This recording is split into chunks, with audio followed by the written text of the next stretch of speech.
பரிசுத்தமுள்ள எங்கள் பரலோக பிதாவே, உம்மை நன்றியோடு துதிக்கிறோம், ஸ்தோத்திரிக்கிறோம். இந்த 1 சாமுவேல் 22வது அதிகாரத்தை இன்றைக்கு நாங்கள் துவங்குகிறோம். உம்முடைய வார்த்தையின் மூலம் எங்கள் பாதைகளுக்கு தீபமாய் இருந்து வழிநடத்தும். நீர் எங்கள் மேய்ப்பராய் இருந்து எங்களை வழிநடத்தும். உம்முடைய பரிசுத்த ஆவியானவர் எங்களை வழிநடத்துகிறவராக சகல சத்தியத்திற்குள்ளும் எல்லாவித சூழ்நிலைகளிலும் தேவ ஆவியானவரால் வழிநடத்தப்படுகிற பிள்ளைகளாக நாங்கள் இருக்க உதவி செய்யும். கர்த்தருடைய வழி இது இன்னது என்று கற்று கண்டுபிடிக்க, கர்த்தருடைய வழியில் கர்த்தரால் வழிநடத்தப்படுகிற கிருபையை எங்களுக்கு தந்தருளும். உம்முடைய தூதர்களை கொண்டு எங்கள் பாதம் கல்லில் இடராதபடி பாதுகாக்கிறவர். உம்முடைய ஊழியர்களை கொண்டு நல்ல ஆலோசனைகளை, தெய்வீக ஆலோசனைகளை, எச்சரிப்புகளை எங்களுக்கு தருகிறவர். அநேகருடைய சாட்சி, மேகம் போன்ற திரளான சாட்சி எங்களை சூழ்ந்து கொண்டிருப்பதற்காக உமக்கு ஸ்தோத்திரம். எங்களுடைய பலவீனங்களில் கர்த்தருடைய பலன் பரிபூர்ணமாய் விளங்குவதற்காக உமக்கு ஸ்தோத்திரம். இப்போதும் இந்த அதிகாரத்தில் உள்ள அதிசயங்களை நாங்கள் காணும்படி எங்கள் கண்களை திறந்தருளும். மனக்கண்கள் பிரகாசமாகும்படிக்கு எங்களுடைய செவிகள், ஆவிக்குரிய செவிகள் திறந்திருக்கும்படி, எங்கள் ஆவிக்குரிய கண்களும் திறந்திருக்கும்படி, அதன் மூலம் எங்களுடைய இருதயம் கர்த்தருடைய இருதயத்தை புரிந்து கொள்ளுகிற விதத்தில் கர்த்தருடைய வார்த்தைக்கு நாங்கள் இடம் கொடுக்கிறோம். தொடர்ந்து உம்முடைய நுகத்தை நாங்கள் சுமக்க, உம்முடைய பாரத்தை, உம்முடைய தேவையை சுமக்க, மிஷனரிகளாய், அருட்பணியாளர்களாய் கர்த்தருடைய பணியில் கர்த்தருடைய ராஜ்யத்தை கட்டுகிறதற்கு உம்முடைய மந்தையிலும், உம்முடைய தொழுவத்திலும், உம்முடைய திராட்சை தோட்டத்திலும் உடன் வேலையாட்களாய் பணி செய்வதற்கு கிருபை தாரும். கேட்கப் போகிற, கேட்டுக்கொண்டிருக்கிற ஒவ்வொரு தேவ பிள்ளைகளையும் ஆசீர்வதியும். எந்தெந்த நாடுகளிலிருந்து இதை பின்னாடி யூடியூப் மூலமாக கேட்கப் போகிறவர்கள், ஷெக்கினா டிவி மூலமாக சென்னையில் கேட்கப் போகிறவர்கள் ஒவ்வொருவரையும் ஆசீர்வதியும். இந்த கர்த்தருடைய வார்த்தையின் மூலம் அறிந்து நாங்கள் விடுதலை அடைய எங்களுக்கு உதவி செய்யும். எங்களுடைய கவலைகள், எங்களுடைய தேவைகள், எங்களுடைய மனசோர்வுகள் எல்லாவற்றையும் உம்முடைய பாதத்தில் இறக்கி வைக்கிறோம். கர்த்தருடைய சமாதானம் எங்களை ஆளுகை செய்ய எங்களை விட்டு கொடுக்கிறோம். கிருபை பெருகட்டும். துதி, கன, மகிமை எல்லாவற்றையும் ஒருவருக்கே செலுத்தி எங்கள் ஆண்டவரும் இரட்சகரும் மீட்பரும் ஆகிய இயேசு கிறிஸ்துவின் நாமத்தில் ஜெபிக்கிறோம் பிதாவே, ஆமேன். 1 சாமுவேல் 22வது அதிகாரம் முதல் 5 வசனங்களை வாசிக்கிற. 1 சாமுவேல் 22வது அதிகாரம் முதல் 5 வசனங்கள். தாவீது அவ்விடத்தை விட்டு தப்பி அதுல்லாம் என்னும் கெபிக்கு போனான். அதை அவன் சகோதரரும் அவன் தகப்பன் வீட்டார் அனைவரும் கேட்டு அங்கே அவனிடத்துக்கு போனார்கள். ஒடுக்கப்பட்டவர்கள், கடன்பட்டவர்கள், முறுமுறுக்கிறவர்கள் யாவரும் அவனோடே கூடிக்கொண்டார்கள். அவன் அவர்களுக்கு தலைவனானான். இந்த பிரகாரமாக ஏறக்குறைய 400 பேர் அவனோடு இருந்தார்கள். தாவீது அவ்விடத்தை விட்டு மோவாபியரை சேர்ந்த மிஸ்பேக்கு போய் மோவாப்பின் ராஜாவை பார்த்து, தேவன் என்னை எப்படி நடத்துவார் என்று நான் அறியும் மட்டும் என் தகப்பனும் என் தாயும் உங்களிடத்திலே தங்கியிருக்கும்படி தயவு செய்யும் என்று சொல்லி அவர்களை மோவாப்பின் ராஜாவினிடத்தில் அழைத்து கொண்டு போய்விட்டான். தாவீது அரணில் இருந்த நாளெல்லாம் அவர்கள் அங்கே அவனோடு இருந்தார்கள். பின்பு காத் என்னும் தீர்க்கதரிசி தாவீதை பார்த்து, நீர் அரணில் இராமல் யூதா தேசத்திற்கு புறப்பட்டு வாரும் என்றான். அப்பொழுது தாவீது புறப்பட்டு ஆரேத் என்னும் காட்டிலே போனான். இந்த 5 வசனங்கள் நாம் வாசிக்க கேட்டோம். இந்த 5 வசனத்திலேயே தாவீது 3 இடங்களை மாறி மாறி அவர் போறதை நாம் வாசிக்கிறோம். அவர் முதல்ல அங்கே கிபியாவிலிருந்து அவர் ராமாவுக்கு போறாரு. சாமுவேலை போய் பார்க்குறாரு. அப்புறம் சாமுவேல்கிட்ட இருந்து திரும்பவும் யோனத்தானை சந்திக்க வராரு. அப்புறம் யோனத்தான்ட்டு அவர் நோபு பட்டணத்துக்கு போய் ஆசாரியர்களுடைய பட்டணம் என்று அழைக்கப்படுகிற நோபு பட்டணத்துக்கு போறார். 1 சாமுவேல் 22:19 வாசிக்கிறோம். ஆசாரியர்களின் பட்டணமாகிய நோபு. அந்த நோபு பட்டணத்துல அங்க அகிமேலேக்கு என்கிற ஆசாரியனை சந்தித்து பரிசுத்த அப்பம் அவருக்கு கொடுக்கப்படுது. கோலியாத்தினுடைய பட்டயம் அங்க கொடுக்கப்படுது. அவருடைய கூட இருந்த வாலிபர்களும் அந்த பரிசுத்த அப்பத்தை புசிக்கிறாங்க. இயேசு கிறிஸ்துவும் இதை மேற்கோள் காட்டி, தாவீது தேவனுடைய வீட்டிலே பிரவேசித்து பரிசுத்த அப்பத்தை புசிக்கவில்லையா, இதை நீங்க வாசிக்கவில்லையா அப்படின்னு கேட்கிறார். கர்த்தருடைய கூடாரம் தேவனுடைய வீடு என்று அழைக்கப்பட்டது. கர்த்தருடைய வீட்டில் கர்த்தருடைய ஆசாரியர்கள் மட்டுமே புசிக்கக்கூடிய பரிசுத்த அப்பத்தை தாவீதும் தாவீதோடு இருந்த வாலிபர்களும் பசிக்கு அவங்க உணவை பரிசுத்த அப்பத்தை சமூகத்து அப்பங்களை சாப்பிட்றாங்க. பிற்பாடு நோபு பட்டணத்திலிருந்து அவர் இஸ்ரவேலர்களுக்கு, யூதர்களுக்கு, எபிரேயர்களுக்கு, இஸ்ரவேலர்களுக்கு எதிரியான பெலிஸ்திய நாட்டுக்கு அங்க கோலியாத்தினுடைய பட்டணமாகிய காத் பட்டணத்துக்கு அங்க உயிர் தப்பி சவுலுடைய கைக்கு தப்பி அங்க ஒரு அகதியாக நாடு விட்டு நாடு தன்னோடு கூட இருந்த வாலிபர்களோடு கூட அங்க ஓடி போயிடுறார்.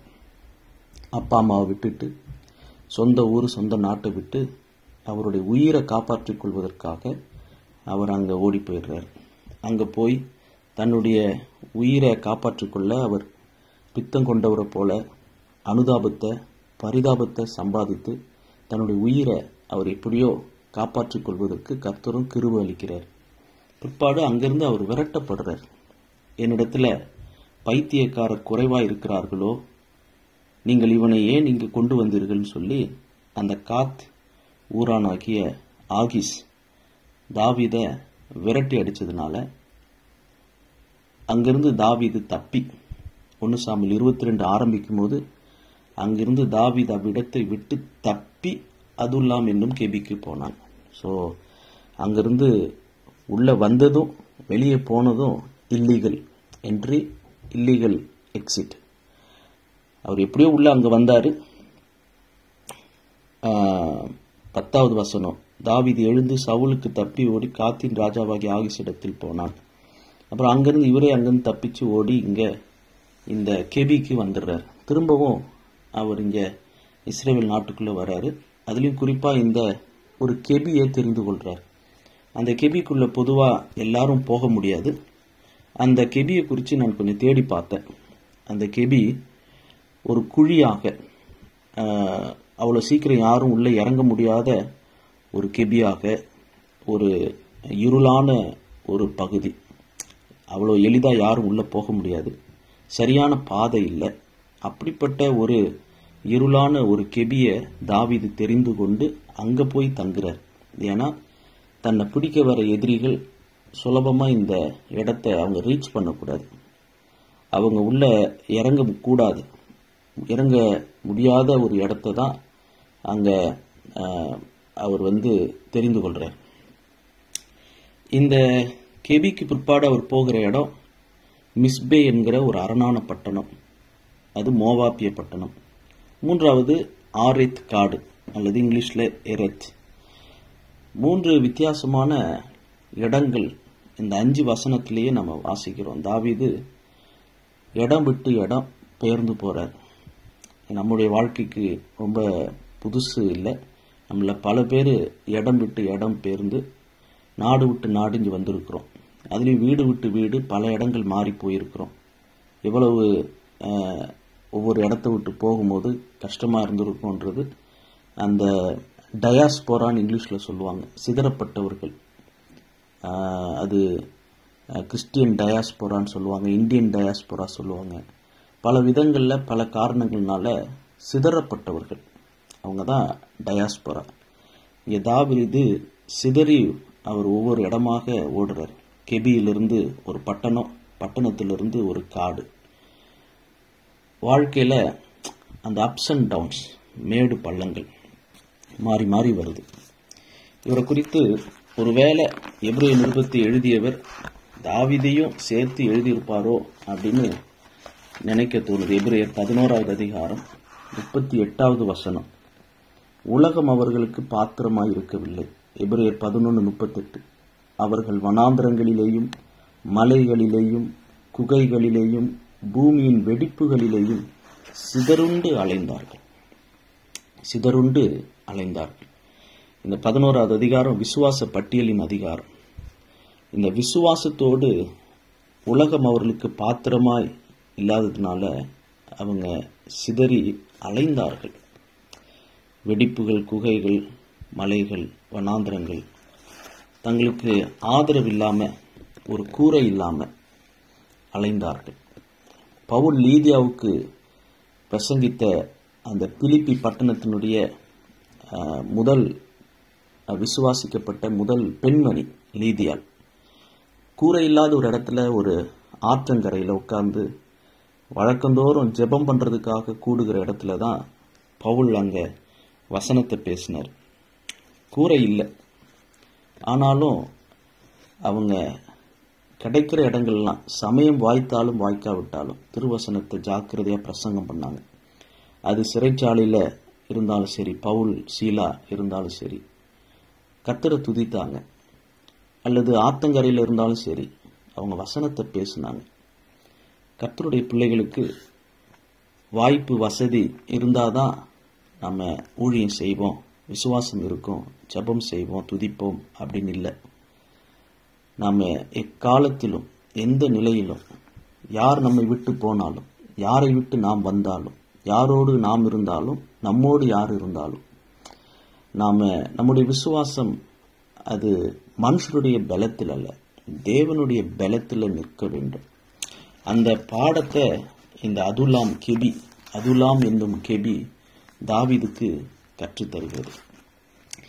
இந்த பகுதியில் அவர் அந்த அதுலாம் கெபியில் இருக்கும்போது அவர் தன்னோடு சேருகிற நபர்களை கணக்கிடுறார். ஏறக்குறைய 400 பேர் அவனோடு இருந்தார்கள். அவர் தொகை பார்க்கிறார். அவர் தன்னை பாதுகாத்து கொள்வதற்காக அவர் தேடி போகல, மக்களா சேர்றாங்க. ஆனா சேருகிற மக்கள் எப்படிப்பட்டவங்கன்னா, ஒடுக்கப்பட்டவர்கள், கடன்பட்டவர்கள், முறுமுறுக்கிறவர்கள், யாவரும் அவனோட கூடிக்கொண்டார்கள். அதாவது எந்த வேலையும் செய்தாலும் அதை ஒரு உருப்படியா செய்ய தெரியாதவங்க, எந்த வேலையிலும் நிலைத்திருக்க மாட்டாங்க. அப்படிப்பட்டவங்க தான் தாவீதோடு கூட கூடிக்கொள்றாங்க. அவங்க சக்சஸை பார்க்காதவங்க, வாழ்க்கையில் ஒரு நிலை இல்லாதவர்கள், ஃபைனான்ஷியலி அவங்களுக்கு ஒரு நிலை இல்லை. சொல்லப்போனால் ஒரு விதத்தில் பிரான்ஸ் நாட்டில் சிஜிடின்னு சொல்லுவாங்க, சேஜைத்தே ஜிலேஜோன், இந்த மாதிரி அரசாங்கத்துக்கு எதிர்க்கிறவர்கள், போராளிகள். கியூபாவில் சேகுவரா இருந்த மாதிரி ஒரு சமூகத்திற்காக போராடுகிற ஒரு சோசியலிஸ்ட், ஒரு கம்யூனிஸ்ட் அப்படின்னு சொல்லலாம். அதுபோல பல விதங்களில் வாழ்க்கையில் முன்னேறுவதற்கு கடன்பட்டவர்கள், ஒடுக்கப்பட்டவர்கள், எப்போதுமே குறை சொல்லுகிறவர்கள், அப்படிப்பட்ட மக்கள் தான் தாவீதோடு சேர்றாங்க. இப்படிப்பட்ட ஆட்களை வைத்து தாவீது அவரே அங்க நொறுங்கி போயிருக்கிறார். இந்த மாதிரி ஆட்களை வைத்து எப்படி இப்போ அவர் கர்த்தரை விசுவாசிப்பது, அவங்களுக்கு எப்படி கர்த்தரை விசுவாசிப்பதை கற்றுக் கொடுப்பது, இது ஒரு பெரிய சவால். பின்னால நம்ம வாசிக்கிறோம் 1 நாளாகமம் 12வது அதிகாரத்தில் 8வது வசனம். 1 நாளாகமம் 12:8. தாவீதோடு இருந்தவங்களை பற்றி இங்க ஒரு அறிமுகம் சொல்லப்பட்டிருக்கு. 1 நாளாகமம் 12:8. காத்ரியரில் பரிசையும் ஈட்டியும் பிடித்து சிங்க முகம் போன்ற முகமும் மலைகளில் இருக்கிற வெளிமான் வேகம் போன்ற வேகமும் உள்ளவர்களாயிருந்து யுத்த சேவகரான பராக்கிரமசாலிகள் சிலரும் வனாந்திரத்தில் உள்ள அரணான இடத்தில் இருக்கிற தாவீது பட்சமாய் சேர்ந்தார்கள். அதாவது இங்க சொல்லப்படுகிற தாவீதோடு இருக்கிறவங்க எப்படிப்பட்டவங்க? அவங்க கேடகத்தையும் ஈட்டியையும் பிடிக்கக்கூடியவர்கள். அவங்களுக்கு இராணுவ அந்த யுத்த கலை, அந்த தைரியம், சிங்க முகம் போன்ற முகம், அவங்களுடைய ஐடென்டிட்டியே ஒரு தைரியமான ஒரு முகம். அதே நேரத்தில் வேகம், சோம்பேறித்தனம் கிடையாது, ஒரு சுறுசுறுப்பு. எந்த காரியத்திலையும் அதை துடுப்பாக எடுத்து செய்யக்கூடிய மன தைரியம், உடல் வலிமை, யுத்த சேவகரான பராக்கிரமசாலிகள். இதை குறித்து என்ன பைபிள் கமெண்டேட்டர்ஸ் எழுதுறாங்கன்னா, அவரோடு சேர்ந்திருந்த மக்களை தாவீது இப்படிப்பட்டவர்களாக மாற்றுறார். நம்மோடு சேருகிறவர்கள் நம்மை விட விசுவாசத்தில், ஆவிக்குரிய வாழ்க்கையில் பலவீனமானவர்கள் நம்மோடு சேருவாங்க. குறிப்பாக அதிகமாக அப்படிப்பட்டவங்க தான் நம்மோடு சேருவாங்க. நமக்கு உதவி செய்வாங்கன்னு பார்த்தா நாமளே அவங்களுக்கு உதவி செய்ய வேண்டியதாக இருக்கும். எனக்கே இங்கே நான் கஷ்டப்பட்டுட்டு இருக்கிறேன், நான் என்ன உங்களுக்கு உதவி செய்கிறது அப்படின்ற ஒரு நிலை இருக்கும். நான் என்னையே ஒன்றும் இல்லைன்னு நினைப்பேன். ஆனால் என் பக்கத்தில் இருக்கிறவங்க என்னமோ நான் ஒரு பெரிய ஒரு ஜாம்பவான் மாதிரி என்ன பார்ப்பாங்க. நீ வேறயா, நானே பலவீனமாக இருக்கிறேன் அப்படின்னு சொல்ல முடியாது. இயேசு கிறிஸ்து சொன்னார், அதாவது யோவான் 1:12 இயேசு கிறிஸ்துவை ஏற்றுக்கொள்ளுகிறவர்கள் தேவனுடைய பிள்ளைகளாகும் அதிகாரத்தை பெறுகிறாங்க. ஆனால் மத்தேயு 10 நம்ம வாசிக்கிறோம், உங்களை ஏற்றுக்கொள்ளுகிறவன் என்னை ஏற்றுக்கொள்ளுகிறான். அப்படின்னா நாம் தேவ பிள்ளைகளை ஏற்றுக்கொள்ளணும். அதுலேயும் ரோமரில் நம்ம வாசிக்கிறோம், விசுவாசத்தில் பலவீனம் உள்ளவர்களை ஏற்றுக்கொள்ளுங்கள், அவங்களுடைய மன ஐயங்களை குற்றமாக நிர்ணயிக்காதீங்க. Those who are weak in faith, விசுவாசத்தில் பலவீனம் உள்ளவர்கள், அவங்கள நம்ம ஏற்றுக்கொள்ளணும். அப்படி அவங்களை ஏற்றுக்கொள்வதன் மூலம் நாம் இயேசு கிறிஸ்துவை ஏற்றுக்கொள்ளுகிறோம். இந்த சிறியருக்கு நீங்கள் எதை செய்கிறீர்களோ அதை எனக்கே செய்கிறீர்கள் என்று மத்திய 25 ஆண்டவர் சொல்லியிருக்கிறார். ஸோ நம்மக்கிட்ட சேருகிறவர்கள், நண்பராகிறவங்க, நம்மோடு சேர்ந்து கர்த்தருடைய பணியில் இருக்கிறவங்க, ஒருவேளை நம்மை விட கர்த்தரோடு உள்ள உறவிலும் வேத அறிவிலும் ஆவிக்குரிய வாழ்க்கையிலையும் விசுவாசத்திலையும் பலவீனமானவங்களாக இருக்கலாம். நாமே பலவீனமானவர்கள், நம்மோடு இருக்கிறவங்க நம்மை விட பலவீனமாக இருந்தால் என்ன செய்கிறது? அவங்கள நம்ம ஏற்றுக்கொள்ளணும், அவங்கள புறக்கணிக்கக்கூடாது. அவங்கள அக்செப்ட் பண்ணுறது மூலம் நாம் இயேசுவை அக்செப்ட் பண்ணுறோம். சுவிசேஷத்தை சொல்லி இயேசுவை ஏற்றுக்கொள்வது அது ஒரு பகுதி. ஆனால் கிறிஸ்துவின் சரீரமாகிய தேவ பிள்ளைகளை ஏற்றுக்கொள்வதன் மூலம் இயேசுவை ஏற்றுக்கொள்ளுகிற அந்த சுவிசேஷம், அந்த நற்செய்தி, அது திருச்சபைக்கு தேவ பிள்ளைகளுக்குள்ள ஒரு நற்செய்தி. அங்கே தான் கஷ்டமாக இருக்குது. ஒரு காஸ்பல் ட்ராக்ஸ், இயேசு கிறிஸ்துவனுடைய சுவிசேஷத்தை சொல்லும்போது இயேசுவை சொந்த இரட்சகராக ஏற்றுக்கொள்கிறோம். அதுவே கஷ்டமாக இருக்குது. அது ரட்சிப்பின் துவக்கம், விசுவாச துவக்கம், அது ஆண்டவர் தான் தரார். ஆனால் குறை தெரிந்தும் ஒரு கஷ்டம், பல்லு தான் நாக்கை கடிச்சிருது, பல்லு நாக்கு மாதிரி பழகிறதுக்கு அந்த சகிப்புத்தன்மை, அந்த டாலரன்ஸ், அன்பு சகலத்தையும் சகிக்கும், அது இயேசுவை ஏற்றுக்கொண்ட இன்னும் இயேசுவை ஏற்றுக்கொள்ளக்கூடியவர்களுக்கு மட்டுமே இருக்கிற ஒரு கிருபை. அது அவ்வளோ ஈஸி கிடையாது. அதை நம்ம இப்போ விவாகரத்து, டைவர்ஸ் வாங்குறது சரியா தவறா அப்படின்னு சொன்னால் பொதுவான கருத்து தவறு, விவாகரத்து வாங்கக்கூடாது. ஒரு ஆணும் பெண்ணும் விவாகரத்து, டைவர்ஸ் வாங்கலாம். ஆனால் ஒரு அப்பா அம்மா வாங்கக்கூடாது. பிள்ளை இல்லாத வரைக்கும் வாங்கிக்கலாம். குழந்தைன்னு வந்துருச்சுன்னா அப்பா அம்மா டைவர்ஸ் வாங்கக்கூடாது. ஒரு கணவன் மனைவி டைவர்ஸ் வாங்கலாம், ஆனால் ஃபாதர் மதர் டைவர்ஸ் வாங்கக்கூடாது, ஒரு அப்பா அம்மா வாங்கக்கூடாது அப்படின்னு ஈஸியாக நம்ம சொல்லிடுவோம். ஆனால் அடி வாங்குகிற மனைவி இடத்துல இருந்து பார்த்தீங்கன்னா அவங்களுடைய எக்ஸ்பிளனேஷன்ஸ், அவங்களுடைய விளக்கங்கள், அவங்களுடைய காயங்கள், அதெல்லாம் நீங்கள் கேட்டிங்கன்னா தப்பே இல்லை, நீ டைவர்ஸ் வாங்குறது தப்பு இல்லைம்மான்னு நம்ம வாயிலே சொல்லிடுவோம். தீவிரவாதம் சரியா தவறான்னு கேட்டால் தீவிரவாதம் தவறு அப்படின்னு நம்ம சொல்லுவோம். ஆனால் தீவிரவாதியோட போய் ஒரு மாதம் தங்கிட்டு வந்தீங்கன்னா நீங்களே தீவிரவாதியாக மாறிடுவீங்க. அவங்களுடைய தங்கச்சி கற்பழிக்கப்பட்டது, அம்மா கொலை பண்ணப்பட்டது, இதெல்லாம் சொல்லி நம்மளை பிரெயின் வாஷ்லாம் பண்ணல, அதெல்லாம் சொன்னாலே போதும் நாமளே ஒரு தீவிரவாதியாக மாறிடுவோம். நீ செய்கிறது சரிதாயா அப்படின்னு சொல்லிடுவோம். அதாவது யார் பக்கத்து நியாயம், எந்த பக்கத்தில் நின்று பார்க்குறோம் கேட்குறோம், இதுதான் ரொம்ப இங்கே ஒரு பெரிய ஒரு சிரமமாக இருக்குது, ஒரு வினோதமாக இருக்குது, பிசாராக இருக்குது.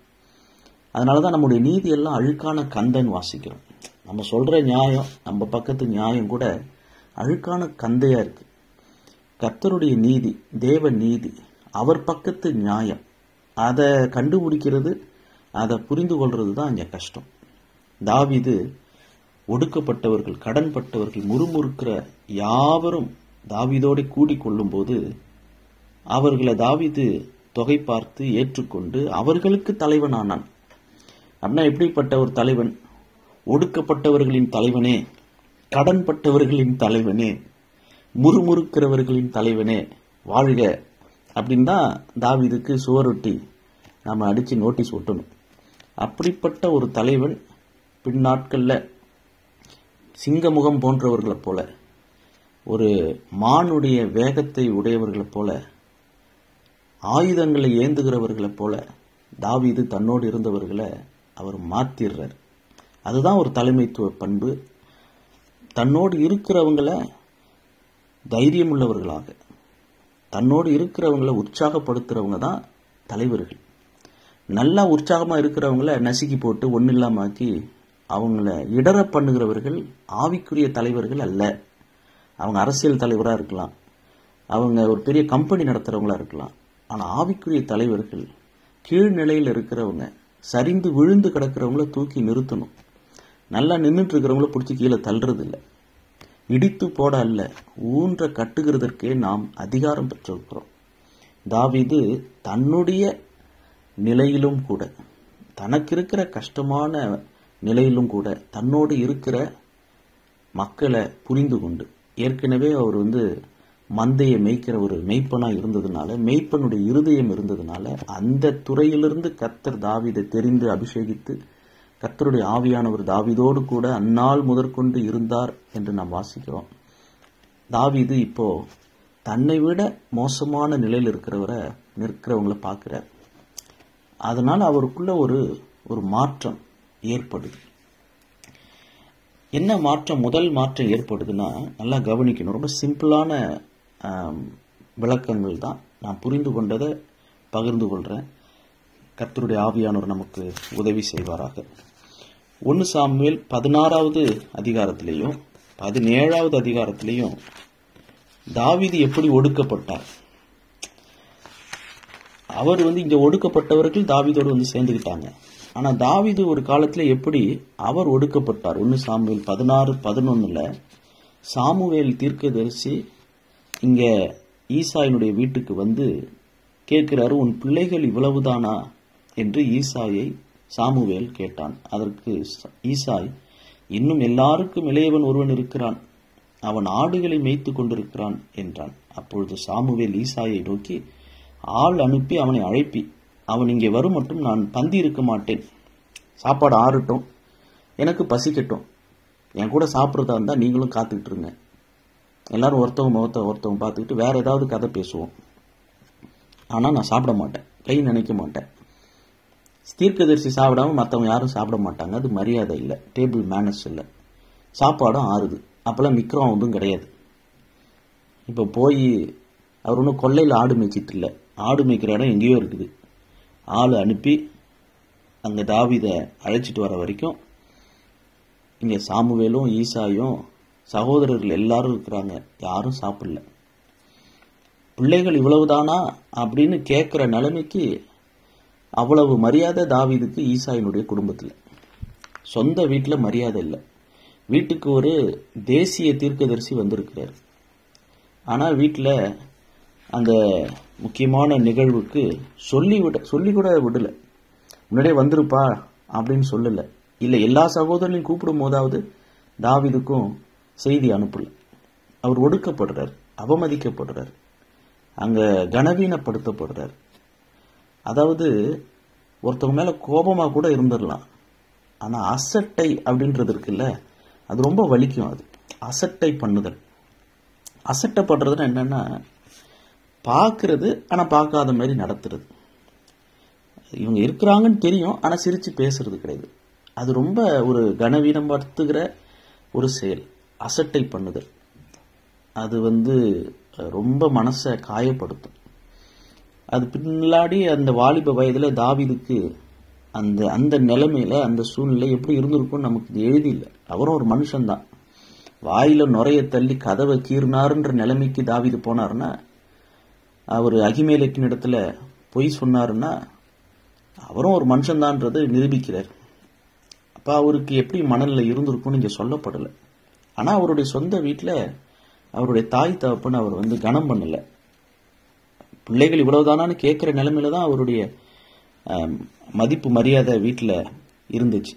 1 சாமுவேல் 17வது அதிகாரத்துல கூட பிறந்தவங்களும், அதாவது யாக்கோபனுடைய பிள்ளைகள் 12 பேரு 4 அம்மாவுக்கு பிறந்தவங்க.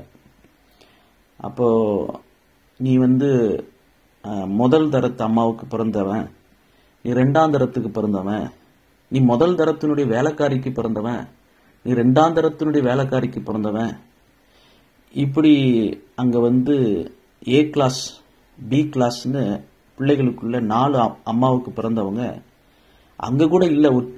அந்த மாதிரி வேற்றுமைன்னு சொல்ல வர 4 அம்மாவுக்கு பிறந்தவங்களுக்கு கூட ஒரு தகப்பனுடைய புத்திரர்கள் ஒற்றுமையா இருந்தாங்க. தீநாளுக்காக அவங்க ஊருக்கே தீ வச்சு விட்டாங்க. அவங்களுடைய தங்கச்சிக்காக அவங்க ஊரே கொளுத்தி விட்டாங்க. ஆனா இங்க ஒரே அப்பா அம்மாவுக்கு பிறந்தவங்க, ஒருவேளை சிலர் நினைக்கிறாங்க தாவீது அவரு வேற ஒரு அம்மாவுக்கு பிறந்திருக்கலாம் அப்படின்னு. சமீபத்தில் பிரான்ஸ்க்கு வந்துட்டு போன பிரதர் அகஸ்டின் ஜெபகுமாரா அங்கிள் அவங்க கூட செய்தியில் சொன்னாங்க, தாவீது கடைசி காலத்தில் ஈசாய்க்கும் வேற ஒரு பெண்மணிக்கும் பிறந்திருக்கலாம். ஏன்னா ஈசாய் மோவாப்பிய பின்னணி இருக்குது, அவர் முழுக்க முழுக்க யூதன் அல்ல அப்படின்ற ஒரு கருத்து இருந்ததுனால அவங்களுடைய பாட்டி ரூத் அவங்க மோவாப்பிய பெண், அதனால ஒரு கிராஸ் அப்படின்ற ஒரு மனப்பான்மை இருந்ததுனால கடைசி நேரத்தில் அவர் பிறந்த வேற ஒரு பெண்ணை திருமணம் பண்ணதாகவும் அந்த நேரத்தில் தாவீது பிறந்த மாதிரி தான் அவங்க சொன்னாங்க. ஆனாலும் அதனால தான் தாவீதை கொஞ்சம் தள்ளி தூரமா வச்சிருந்ததாக சமீபத்தில் அங்கிள் செய்தி அவங்க சொல்லிட்டு போனாங்க. ஸோ இது நமக்கு வேதத்தில் அப்படி எதுவும் எழுதி இல்லை, இது வேத ஆராய்ச்சியாளர்கள் சொல்லுகிற கருத்துக்கள். இதில் கருத்து ஒருத்தவங்களுக்கு ஒருத்தவங்க வேறுபடலாம், அதெல்லாம் யூகங்கள். அது ஒரு அவங்களுடைய தீசிஸ். பட் இங்கே கூட பிறந்த அண்ணனும் கூட 1 சாமுவேல் 17வது அதிகாரம் 28ல் எலியாப், தாவீதினுடைய மூத்த சகோதரனாகிய எலியாப் கேட்டபோது அவன் தாவீதின் மேல் கோபம் கொண்டு, நீ இங்கே வந்தது என்ன? வனாந்திரத்தில் உள்ள அந்த கொஞ்ச ஆடுகளை நீ யார் வசத்தில் விட்டாய்? யுத்தத்தை பார்க்க அல்லவா வந்தாய்? உன் துணிகரத்தையும் உன் இருதயத்தின் அகங்காரத்தையும் நான் அறிவேன் என்றான். ஸோ இங்கே எலியாப்பும் சரி, அண்ணன்களுக்குள்ளேயும் பொறாமை, எரிச்சல். அப்பா அம்மாவும் அவரை சாமுவேலுக்கு முன்னாடி கொண்டு நிறுத்தலை, கூப்பிட்டதுனால கேட்டதுனால கொண்டு வராங்க. ஆனால் 1 சாமுவேல் 22ல் ஒடுக்கப்பட்டவர்கள் தாவீதோடு சேரும்போது தாவீதினுடைய மனநிலையில ஒரு மாற்றம். அவர் என்ன செய்யறாரு, அவங்க அந்த பகுதியில் முதல் வசனம், தாவீது அதுலாம் கெபிக்கு போனான், அதை அவன் சகோதரரும் அவன் தகப்பன் வீட்டாரும் அனைவரும் கேட்டு அங்கே அவனிடத்துக்கு போனார். இப்போ சகோதரர்களும் அப்பா அம்மாவும் தாவீதை தேடி வந்திருக்கிறாங்க. ஒரு காலத்தில் ஒடுக்குனவங்க, அவமதித்தவங்க, அசட்டை பண்ணினவங்க இப்போ அதுலாம் கெபிக்கு தாவீது கிட்ட வந்திருக்காங்க. ஏன்னா அவங்களுக்கு இப்போ சவுல் மூலமா கொலை மிரட்டல். சவுல் தாவீதையும் தாவீதினுடைய வீட்டாரையும் பகைக்கிறார். ஒரு காலத்தில் தாவீதுக்கு கல்யாணம் ஆகும்போது ஈசாயினுடைய பிள்ளைகளும் அங்கே விருந்துக்கு வந்திருப்பாங்க, கல்யாணத்துக்கு வந்திருப்பாங்க, ராஜா அரண்மனைக்கு வந்திருப்பாங்க மீகாலோடு கல்யாணம் ஆகும்போது. ஆனால் இப்போ அந்த உறவெல்லாம் சவுல் மதிக்கலை. ஈசாயும் இப்போ சகோதரர்களும் தாவீதுடைய சகோதரர்களும் உயிருக்கு பயந்து இப்போ தாவீது கிட்ட வராங்க. அப்போ தாவீது அவங்க தாய் தகப்பனை, அவங்க குடும்பத்தை அவர் பாதுகாக்கிறார். எங்கே கொண்டு போய் விடுறாருன்னா 3வது வசனம், தாவீது அந்த அதுல்லாம் கெபியை விட்டு மோவாப்பியரை சேர்ந்த மிஸ்பேக்கு போய் மோவாப்பின் ராஜாவை பார்த்து, தேவன் என்னை எப்படி நடத்துவார் என்று நான் அறியும் மட்டும் என் தகப்பனும் என் தாயும் உங்களிடத்திலே தங்கியிருக்கும்படி தயவு செய்யும் என்று சொன்னார். அவங்கள அங்க மோவாப்பின் ராஜாவின் இடத்துல அழைத்து கொண்டு போய் விடுறாரு. மோவாப்பிய ராஜாவுக்கும் தாவீதுக்கும் என்ன சம்பந்தம் அப்படின்னா, அது ஒரு குடும்ப உறவு தான் ஒரு வகையில். ரூத் புஸ்தகம் 4வது அதிகாரம் கடைசி அதிகாரத்தில் அந்த அதிகாரம் எப்படி முடியுது பாருங்க. ரூத் 4:19 எஸ்ரோன் ராமை பெற்றான், ராம் அம்மினதாபை பெற்றான், அம்மினதாப் நகசோனை பெற்றான், நகசோன் சல்மோனை பெற்றான், சல்மோன் போவாஸை பெற்றான், போவாஸ் ஓபேத்தை பெற்றான், ஓபேத் ஈசாயை பெற்றான், ஈசாய் தாவீதை பெற்றான். தாவீதினுடைய அப்பா ஈசாய், ஈசாயினுடைய அப்பா ஓபேத், தாவீதினுடைய தாத்தா ஓபேத். ஓபேத்து யார்கிட்ட பிறந்தாருன்னா போவாஸ் கிட்ட பிறந்தார். மத்தேயு 1வது அதிகாரத்தில் நாம் வாசிக்கிறோம். மத்தேயு 1வது அதிகாரம் இங்க 5வது வசனம், சல்மோன் போவாஸை ராகாப்பினிடத்தில் பெற்றான், போவாஸ் ஓபேத்தை ரூத்தினிடத்தில் பெற்றான், ஓபேத் ஈசாயை பெற்றான், ஈசாய் தாவீது ராஜாவை பெற்றான்.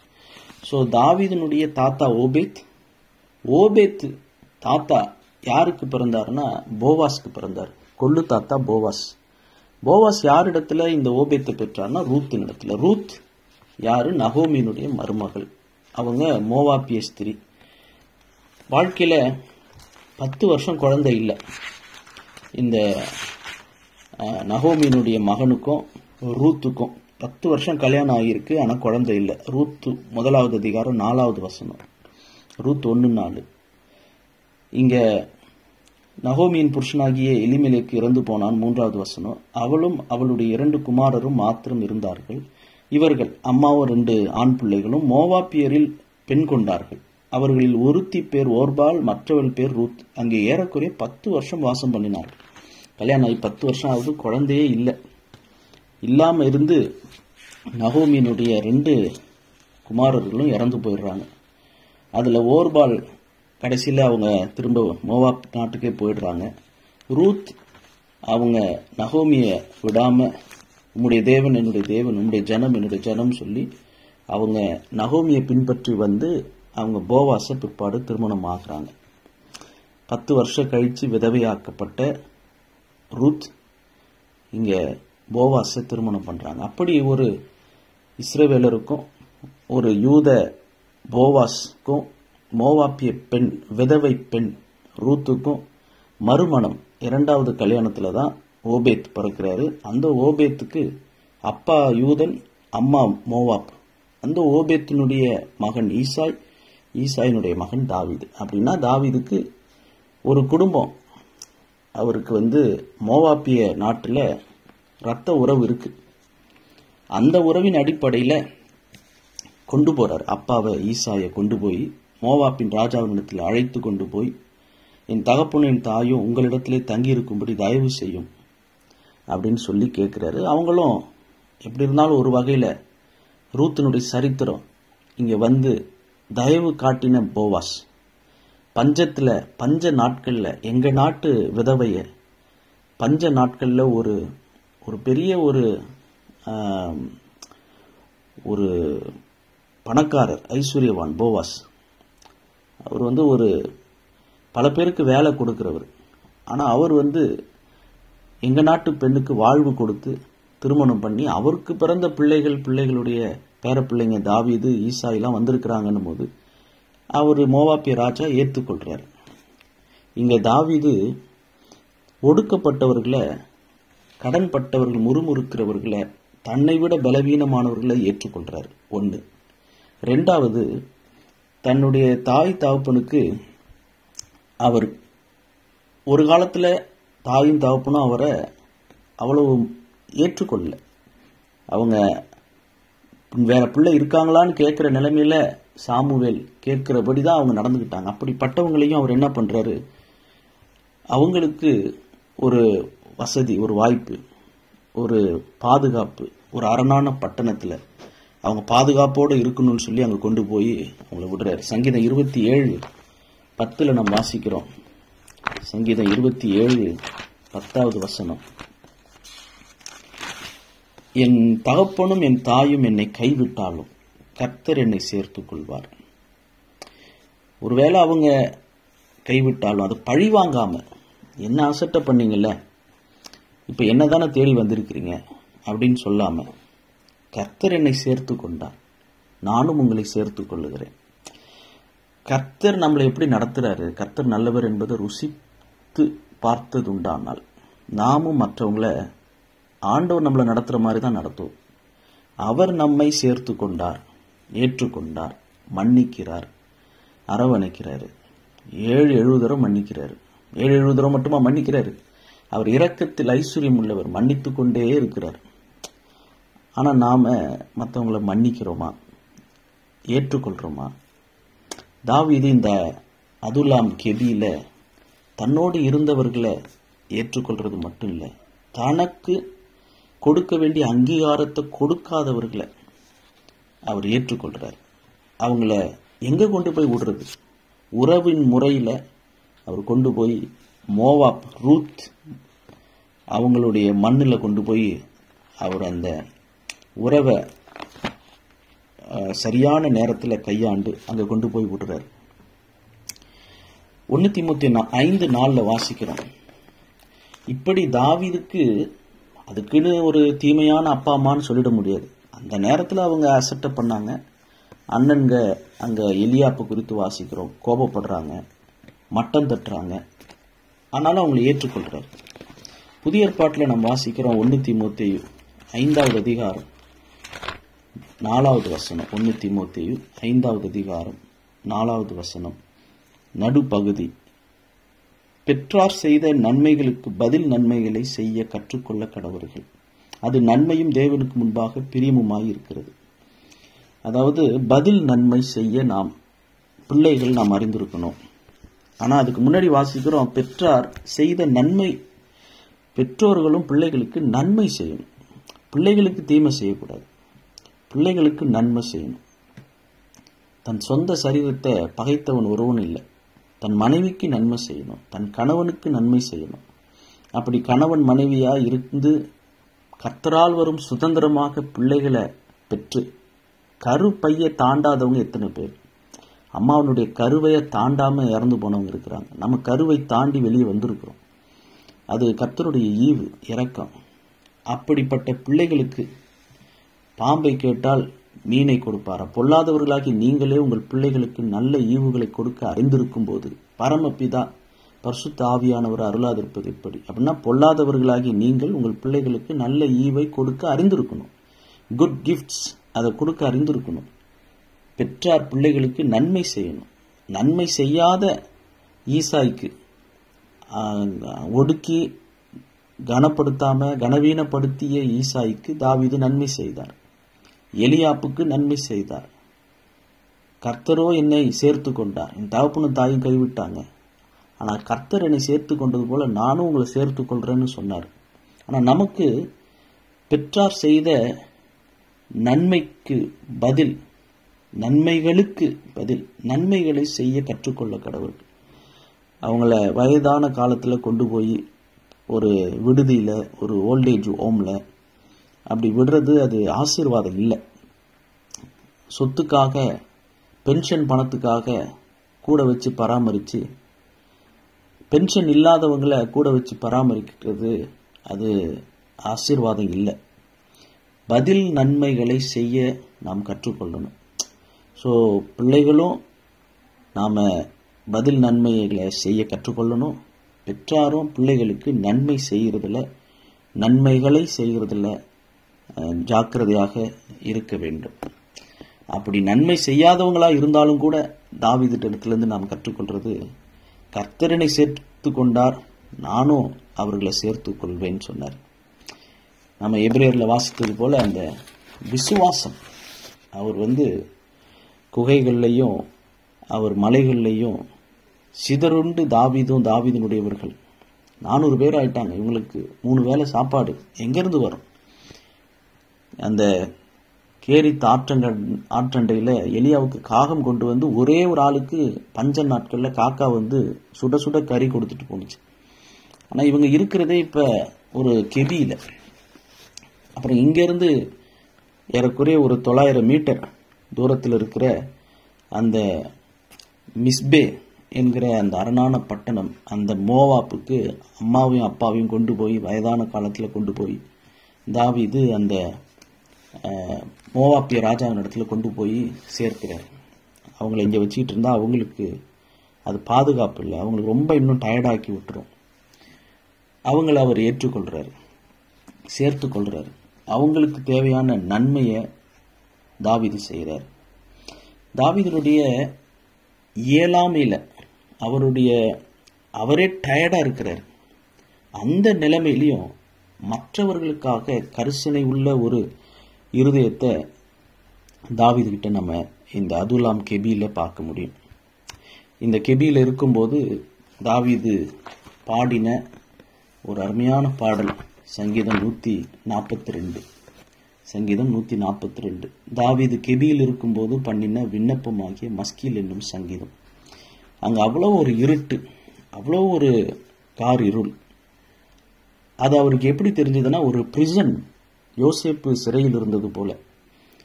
அப்படிதான் தாவீதுக்கு இந்த கெபி அவருக்கு தோற்றம் அளிக்குது. அவர் சொல்றாரு 4வது வசனத்தில் 7வது வசனம் சங்கீதம் 142:7, என் ஆத்துமாவை காவலுக்கு நீங்களாக்கிவிடும், உமது நாமத்தை நான் துதிக்கும்படி என் ஆத்துமாவை காவலுக்கு நீங்களாக்கிவிடும். அது ஒரு காவல் சிறையில் இருக்கிறது போல தாவீது பார்க்கிறார். அந்த சிறையிலிருந்து, அந்த காவலிலிருந்து என்னை விடுவித்தருளும் அப்படின்னு கேட்கிறார். 5வது வசனத்தில் சொல்றாரு, நீரே என் அடைக்கலமும் ஜீவனுள்ளோர் தேசத்திலே என் பங்குமாயிருக்கிறீர். நீரே, you alone Lord. he had no one to help him. தனக்கு உதவி செய்ய, தன்னை காப்பாற்ற யாருமே இல்லை, நீரே என் அடைக்கலம்ன்ற. 4வது வசனத்தில் சொல்றாரு, என்னை அறிவார் ஒருவரும் இல்லை, என் ஆத்துமாவை விசாரிப்பார் ஒருவரும் இல்லை. No man cares for me. என்ன கேர் பண்றதுக்கு, என்ன விசாரிக்கிறதுக்கு. பொதுவாக இது அதிகமாக சிஸ்டர்ஸ், லேடிஸ், பெண்மணிகள் சொல்ற ஒரு வார்த்தை. என்ன கேர் பண்றதுக்கு யாரும் இல்லை.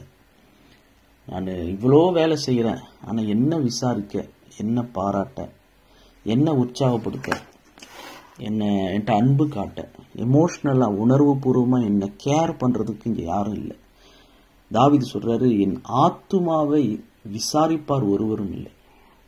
தேவனுடைய பிள்ளைகள் நாம் சரீரத்தில் மட்டும் இல்லை, ஆத்துமாவை விசாரிக்கிறவர்கள். we should care each other spiritually. ஆவிக்குரிய தேவை என்ன, அதை நம்ம விசாரிக்கணும். எப்படி இருக்கிறீங்க அப்படின்றது ஒரு அன்பான ஒரு வார்த்தை. அவங்கள விசாரிப்பது, ஃபோன் பண்ணி எப்படி இருக்கிறீங்க அப்படின்னு கேட்கறது. ஃபோன் பண்ணி எடுக்கலைன்னா கோச்சிக்கூடாது. ஏன்னா அவங்க அடிக்கும்போது நாமளும் சில நேரத்தில் எடுக்க மாட்டோம். அவங்க அடித்து நம்ம எடுக்கலைன்னா தப்பு இல்லை, ஆனால் நாம் அடித்து அவங்க எடுக்கலைன்னா ஒன்றே கோச்சிக்கூடாது. அதெல்லாம் நிறைய பேருக்கு கோபத்தை கொடுக்குது. அதனால மற்றவங்களை விசாரிச்சுட்டு, நான் உன்னை விசாரித்தேன் மறந்துடாத அப்படின்னு சொல்லக்கூடாது. என்னை விசாரிக்க நீ மறந்துடாத அப்படின்னு சொல்லக்கூடாது. இந்த தனிமை, தாவீதுக்கு இருந்த இந்த தனிமை, நீரே அடைக்கலம், ஜீவனுள்ளோர் தேசத்தில் எனக்கு பங்குமாய் இருக்கிறீர். அந்த தனிமையில் தாவீது கர்த்தரை நோக்கி சத்தமிட்டு கூப்பிடுறார். முதல் 2 வசனங்கள்ல கர்த்தரை நோக்கி சத்தமிட்டு கெஞ்சுகிறேன், அவருக்கு முன்பாக என் சஞ்சலத்தை ஊற்றுகிறேன், அவருக்கு முன்பாக என் நெருக்கத்தை அறிக்கையிடுகிறேன். என் ஆவி என்னில் தேங்கும் போது நீர் என் பாதையை அறிந்திருக்கிறீர். நான் நடக்கிற வழியில் மறைவாக எனக்கு கண்ணி வைத்தார்கள். 6, என் கூக்குரலுக்கு செவி கொடும், நான் மிகவும் தாழ்த்தப்பட்டேன். அதுக்கு முன்னாடி தான் காத் பட்டணத்தில் ரொம்ப அவர் தாழ்த்தப்பட்டார். என்னை பின்தொடர்கிறவர்களுக்கு என்னை தப்புவியும், அவர்களின் நிலும் பலவான்களாய் இருக்கிறார்கள். 7வது வசனம் அழகான ஒரு வார்த்தை, எனக்கு நீர் தயவு செய்யும் போது, கடைசி வரி, நீதிமான்கள் என்னை சூழ்ந்து கொள்ளுவார்கள். இத இயேசு கிறிஸ்து அவர் திரும்பவும் அவர் வரும்போது நீதிமான்கள் இயேசு கிறிஸ்துவை சூழ்ந்து கொள்வார்கள். நீங்களும் நானும் அவரை சூழ்ந்து கொள்கிற நீதிமான்களாய் இருப்போமா? Will you be with him at that time? அந்த நேரத்தில் அவரோடு கூட அவரை சூழ்ந்து கொள்கிறவர்களாக நாம் இருப்போமா? மூன்றாவது ஒரு காரியத்தை சொல்லி இந்த தியானத்தை நான் முடிக்கிறேன். முதலாவது, மற்றவர்களை ஏற்றுக்கொண்டாரு. ரெண்டாவது, தனக்கு தீங்கிழைத்தவங்க யாரா இருந்தாலும் அவங்களுடைய நன்மைக்காக, அவங்களுடைய பாதுகாப்புக்காக அவங்கள சேர்த்து கொண்டார். கர்த்தர் என்னை சேர்த்து கொண்டது போல நானும் அவங்களை சேர்த்து கொள்வேன்ற மனநிலை இருந்தது. மூன்றாவது, தாவீதுக்கு அந்த அதுலாம் கெபியில கர்த்தர் கற்றுத்தருகிற பாடத்தை நாம் இந்த சங்கீதம் 142 புரிந்து கொள்ள முடியும். என்னன்னா, என்னை விசாரிப்பார், என் ஆத்துமாவை விசாரிப்பார், ஒருவரும் இல்லை. எனக்கு சுத்தி பார்க்கிறேன், என்னை அறிவார் ஒருவரும் இல்லை. நான் தனித்து விடப்பட்டிருக்கிறேன். என் பாதையை நீங்க தான் அறிந்திருக்கிறீங்க ஆண்டவரே அப்படின்னு அவருடைய அந்த அந்த காவல் என்று சொல்ற அந்த சிறையை போன்ற அந்த குழியில, அந்த கெபியில தனித்து, என்னதான் பக்கத்துல ஆட்கள் 400 பேர் இருந்தாலும் அவங்களாம் என்னை விட மோசமானவங்க, ஒடுக்கப்பட்டவங்க. இந்த அனுபவம் இருக்குதுல்ல, இது எல்லாருக்கும் ஒரு குறிப்பிட்ட காலத்துல வரும். அந்த தனிமை உணர்வு, பக்கத்துல ஆள் இருக்கிறாங்க, ஆனா என்னமோ ஒரு திடீர்னு நான் தனியான மாதிரி இருக்கு, எனக்கு ஆதரவு என்னை விட்டு போன மாதிரி இருக்கு. அது ரொம்ப ஒரு முக்கியமான ஒரு ஸ்டேஜ். அதை மட்டும் சொல்லி நம்ம வேதத்தின் வெளிச்சத்தில் பார்த்து இந்த செய்தியை நிறைவு செய்வோம். யோவான் 8வது அதிகாரம் 29வது வசனத்தில் இயேசு கிறிஸ்து சொன்னாரு. யோவான் 8:29, என்னை அனுப்பினவர் என்னுடனே கூட இருக்கிறார். பிதாவுக்கு பிரியமானவைகளை நான் எப்பொழுதும் செய்கிறபடியால் அவர் என்னை தனியே இருக்க விடவில்லை என்றார். பிதாவுக்கு பிரியமானவைகளை நான் எப்பொழுதும் செய்கிறபடியால் அவர் என்னை தனியே இருக்க விடவில்லை. என்னை அனுப்பினவர் என்னுடனே கூட இருக்கிறார். என்னை அனுப்பினவர் அவர் தான். அந்த காட் பிளீசர்ஸ், தேவ பிரியர்கள், அவரை பிரியப்படுத்தணும்னு நினைக்கிறவங்க ஒருபோதும் ஒரு நாளும் தனியா இருக்க மாட்டாங்க. தனிமை உணர்வு வராமல் இருக்க ரகசியம், அவரை பிரியப்படுத்த, கர்த்தரை பிரியப்படுத்துகிறவர்கள் ஒரு நாளும் தனிமை உணர்வு அவங்களுக்கு வராது. அவங்க சந்தோஷமா இருப்பாங்க. கோடான கோடி தூதர்களோட, பரிசுத்தவான்களோடு கர்த்தருடைய பிரசன்னத்தில் இருப்பாங்க. பழைய ஏற்பாட்டு தீர்க்கதரிசிகள்லேயே பெரிய தீர்க்கதரிசி யாரு? ஆபிரகாம், நோவா, மோசே, எலியா, ஏனோக்கு, தாவீது, பெரிய பெரிய ஆட்கள் இருக்கிறாங்க பழைய ஏற்பாட்டில். அவங்க எல்லாரை விட பெரிய தீர்க்கதரிசி யாருன்னு இயேசு கிறிஸ்துவே சாட்சி கொடுத்தாருன்னா யோவான் ஸ்நானகன். இயேசுவுக்கு ஞான ஸ்நானம் கொடுத்த யோவான் ஸ்நானகன் தான் பழைய ஏற்பாட்டு தீர்க்கதரிசிகளே பெரிய தீர்க்கதரிசி. அவர் புதிய ஏற்பாட்டு ஆள் இல்லை. புதிய ஏற்பாட்டு பக்கங்களில் எழுதப்பட்டிருந்தாலும் அவர் புதிய ஏற்பாட்டு ஆள் இல்லை. ஏன்னா புதிய உடன்படிக்கை எப்போ உருவாகுது? இயேசு கிறிஸ்து ரத்தம் சிந்தின பிற்பாடு தான்.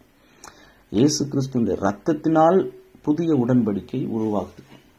ஆனால் இயேசு கிறிஸ்து சாகிறதுக்கு முன்னாடியே யோவான் ஸ்நானகன் இறந்துடுறாரு. அந்த யோவான் ஸ்நானகன் பழைய ஏற்பாட்டு தீர்க்கதரிசிகளே பெரிய தீர்க்கதரிசி. ஆனால் இயேசு கிறிஸ்து சொன்னாரு, பரலோக ராஜ்யத்தில் சிறியவன் எண்ணப்படுகிறவன் யோவான் ஸ்நானகனை பார்க்கிலும் பெரியவன். அப்பா, யோவான் ஸ்நானகன் பழைய ஏற்பாட்டு தீர்க்கதரிசிகளே பெரிய ஆளு. அந்த யோவான் ஸ்நானகனை விட பெரிய ஆள் யாருன்னா, பரலோக ராஜ்யத்தில், தேவனுடைய ராஜ்யத்தில் இருக்கிற சின்னவன், கடை விசுவாசி. திருச்சபையினுடைய ஒரு புதிய ஏற்பாட்டினுடைய, புதிய உடன்படிக்கையினுடைய பிதா குமாரன் பரிசுத்த ஆவி நாமத்தினால ஞானஸ்நானம் பெற்று சுத்த சுவிசேஷத்தின்படி, சுத்த உபதேசத்தின்படி இயேசு கிறிஸ்துவை விசுவாசிக்கிற ஒரு கடைநிலை விசுவாசி பரலோக ராஜ்யத்தின் சிறியவன் அந்த யோவான் ஸ்நானனை விட பெரியவன். அப்படின்னா நமக்கு புதிய உடன்படிக்கையில் தேவ சமூகம் நமக்குள்ள இருக்கு. யோவான் ஸ்நானனுக்குள்ள தேவ சமூகம் இல்லை. அவருக்கு முன்ன பின்ன சைடில் சுற்றி தான் இருந்தது, உள்ளே இல்லை. அதுதான் அந்த நம்பிக்கை, மகிமையான நம்பிக்கையாக நமக்குள் அவர் வாசம் பண்ணுகிறது தான் அந்த ரகசியம். இப்படிதான் கொலோசியர் நாம் வாசிக்கிறோம். அப்படி பார்க்க போனா அவருக்கு பிரியமானவைகளை செய்கிறவர்கள் அந்த தனிமை உணர்வு இருக்காது. நம்ம ஒருவேளை சின்னவங்களா இருக்கலாம், ஆனால் யோவான் ஸ்நானம் கூட பெரியவங்களாயிடுவோம் புதிய உடன்படிக்கையில். இந்த உணர்வு நமக்கு இருந்ததுன்னா, நான் தனித்தவன் அல்ல, I am a God pleaser, நான் அவரை பிரியப்படுத்தணும். இயேசு கிறிஸ்து தம்முடைய சீஷர்களை பார்த்து சொன்னார். யோவான் 16வது அதிகாரத்தில் யாரை பார்த்து சொல்றாரு? 31வது வசனம். இப்பொழுது நீங்கள் விசுவாசிக்கிறீர்கள். அவரை விசுவாசிக்கிறவங்களை பார்த்து விசுவாசிகளை தான் சொல்றாரு. 33, என்னிடத்தில் உங்களுக்கு சமாதானம் உண்டாயிருக்கும் பொருட்டு இவைகளை உங்களுக்கு சொன்னேன். அப்படின்னா விசுவாசிக்கிறவர்கள், ஆனால் சமாதானம் இல்லை. விசுவாசிகள்கிட்ட சமாதானம் இல்லை. அவரை விசுவாசிக்கிறாங்க, ஆனால் உள்ள சமாதானம் இல்லை. என்னிடத்தில் உங்களுக்கு சமாதானம் உண்டாயிருக்கும் பொருட்டு நான் சொல்றேன். என்ன சொல்றேன்? 32, யோவான் 16:32, நீங்கள் சிதறுண்டு அவனவன் தன் தன் இடத்துக்கு போய் என்னை தனியே விட்டுவிடும் காலம் வரும், அது இப்பொழுது வந்திருக்கிறது, ஆனாலும் நான் தனித்திறேன், பிதா என்னுடனே கூட இருக்கிறார். உங்களை நம்பிலாம் நான் ஊழியம் பண்ணல. நீங்க என்னை தனியா விட்டுருவீங்கன்னு எனக்கு தெரியும். என்னை எல்லாரும் சிதறுண்டு அவனவன் தன் தன் இடத்துக்கு போயிடுவீங்க, ஆனால் நான் தனியா இல்லை, பிதா என் கூட இருக்கிறாரு. இதை கூட ஏன் உங்கள்கிட்ட சொல்றேன்னா, என்னிடத்தில் உங்களுக்கு சமாதானம் உண்டாயிருக்கும் பொருட்டு இவைகளை உங்களுக்கு சொல்லுகிறேன். உலகத்தில் உங்களுக்கு உபத்திரவம் உண்டு, ஆனாலும் திடன் கொள்ளுங்கள், இதோ நான் உலகத்தை ஜெயித்தேன் என்றார். விசுவாசிக்கிறோம், ஆனா கிறிஸ்துவனிடத்துல சமாதானம் இல்லை. அப்படின்னா என்ன அர்த்தம்? அந்த பாடுன்னு வரும்போது விட்டுட்டு ஓடிடுவோம், அல்லது நம்மளை விட்டு போயிடுவாங்க. நம்ம தனிமையா ஃபீல் பண்றோம். அந்த தனிமையா ஃபீல் பண்றோம்னா நம்ம ஆண்டவரை பிரியப்படுத்தல. ஒன்று, நம்ம ஆண்டவரை பிரியப்படுத்துறவா இருந்தால் நம்ம கூட இருக்கிறவங்க நம்மளை விட்டு போகக்கூடிய காலம் வரலாம். அப்படி வந்தாலும் நான் தனியா இல்லை. மார்க் 14:50 நம்ம வாசிக்கிறோம். மார்க் 14:50, அப்பொழுது எல்லாரும் அவரை விட்டு ஓடி போனார்கள். அந்த கெத்செமனே தோட்டத்தில் அதிகாலையில் எல்லாரும் அவரை விட்டு ஓடி போயிட்டாங்க. ஆனா பரிசுத்தாவின் அபிஷேகத்தை பெற்ற பிற்பாடு, பெந்தேகோஸ்தினுடைய அனுபவத்துக்கு பிற்பாடு, அப்போஸ்தலர் 8:1 வாசிக்கிறோம். அப்போஸ்தலர் 8வது அதிகாரம் 1 வசனம். ஸ்தேவானை கொலை செய்கிறதற்கு சவுலும் சம்மதித்திருந்தான். அக்காலத்திலே எருசலேமில் உள்ள சபைக்கு மிகுந்த துன்பம் உண்டாயிற்று. அப்போஸ்தலர் தவிர மற்ற யாவரும் யூதேயா சமாரியா தேசங்களில் சிதறப்பட்டு போனார். ஒரு காலத்துல இயேசுவை விட்டு ஓடி போன சீஷர்கள் அவரை விசுவாசித்தவங்க தான், ஆனா அவரிடத்துல சமாதானம் இல்லாதவர்கள். இப்ப பரிசுத்த ஆவியினால் நிரப்பப்பட்ட பிற்பாடு அதே துன்பம் எருசலேம்ல வரும்போது எல்லாரும் ஓடினாலும் அப்போஸ்தலர்களாகிய அந்த சீஷர்கள் அந்த எருசலேமை விட்டு அவங்க நகரல. மற்றவங்கெல்லாம் போயிட்டாங்க, அவங்க மட்டும் அங்கதான் இருந்தாங்க. இயேசு கிறிஸ்து அனுபவித்த அந்த பிதாவோடு இருந்த அந்த தனிமை சீஷர்கள் இப்ப அனுபவிக்கிறாங்க. காரணம் என்ன? அவங்க பரிசுத்த ஆவியானவரால் நிரப்பப்பட்டிருந்தாங்க, கிறிஸ்துவனிடத்துல சமாதானம் பெற்றிருந்தாங்க, தேவ பிரியர்களா இருந்தாங்க. யார் நம்மை விட்டு ஓடி போனாலும், நம்மை விட்டு யார் பிரிந்து போனாலும், என் ஆத்துமாவை விசாரிப்பார் ஒருவரும் இல்லை என்று நாம அதுலாம் கெபியில கிடக்கிற மாதிரி இருந்தாலும், நீரே என் அடைக்கலம், ஜீவனுள்ளோர் தேசத்தில் நீரே என்னுடைய பங்கு. அந்த சங்கீதம் 142 மஸ்கில் சங்கீதம் நம்முடைய சங்கீதமாய் இருப்பதாக ஜெபம் செய்வோம். பரிசுத்தமுள்ள எங்கள் பரலோக பிதாவே, நீர் சமாதானத்தின் தேவன், புறம்பான சமாதானத்தையும் உள்ளான சமாதானத்தையும் தருகிறவர். ஒடுக்கப்படுகிறவர்களை சேர்த்து கொள்ளுகிற இருதயத்தை தாரும். பிறரை ஏற்றுக்கொள்வதன் மூலம் இந்த சிறியரில் இந்த குழந்தையை ஏற்றுக்கொள்ளுகிறவன் என்னை ஏற்றுக்கொள்ளுகிறான். விசுவாசத்தில் பலவீனம் உள்ளவர்களை ஏற்றுக்கொள்கிறவர்கள் விசுவாசத்தில் பலம் உள்ளவர்கள். அந்த ஏற்றுக்கொள்கிற மனப்பான்மையை தாரும். ஒரு காலத்தில் எங்களை அவமதித்து எங்களை அசட்டை செய்தவர்களை நாங்கள் அவங்களுடைய நன்மைக்காக நாங்கள் நன்மை செய்ய எங்களுக்கு உதவி செய்யும். என் தகப்பனும் என் தாயும் என்னை கைவிட்டாலும் கர்த்தர் என்னை சேர்த்து கொள்வார் என்கிற அனுபவம் இருப்பவர்கள் பிறரையும் சேர்த்து கொள்ள உதவி செய்யும். அதே போல நாங்கள் கெபியில தனிமையாக விசாரிக்கிறதுக்கு யாரும் இல்லை அப்படின்னு நாங்கள் இருக்கும்போது அந்த தனிமையிலே கர்த்தர் நல்லவர் என்று ருசித்து பார்க்கிற அனுபவத்தின் மூலம் எங்கள் வாழ்க்கையில் நீர் அனுமதிக்கிற அந்த அதுலாம் என்னும் கெபிகளுக்காக உமக்கு ஸ்தோத்திரம் ஸ்தோத்திரம். பிதாவோடு இருக்க, உமக்கு பிரியமானவைகளை செய்ய, உம்மை விசுவாசித்தாலும் உம்மிடத்திலே சமாதானம் உள்ளவர்களாய் இருக்க, பரிசுத்த ஆவியானவரால் நிரப்பப்பட்டிருக்க, யார் ஓடினாலும் நாங்கள் உம்மோடு இருக்கவும், நாங்கள் உம்மை விட்டு ஒரு நாளும் பிரிந்து விடாதபடிக்கு உம்மோடு இருக்கிற சந்தோஷம்தான் எங்களுக்கு தனிமை உணர்வு இல்லாத ஒரு அபிஷேகம் என்பதை புரிந்து இந்த அதுலாம் கெபிகளுக்காக நன்றி சொல்லி இந்த ஜெபத்தை எங்கள் ஆண்டவரும் இரட்சகரும் மீட்பருமாகிய இயேசு கிறிஸ்துவின் நாமத்தில் ஜெபிக்கிறோம் பிதாவே. ஆமென்.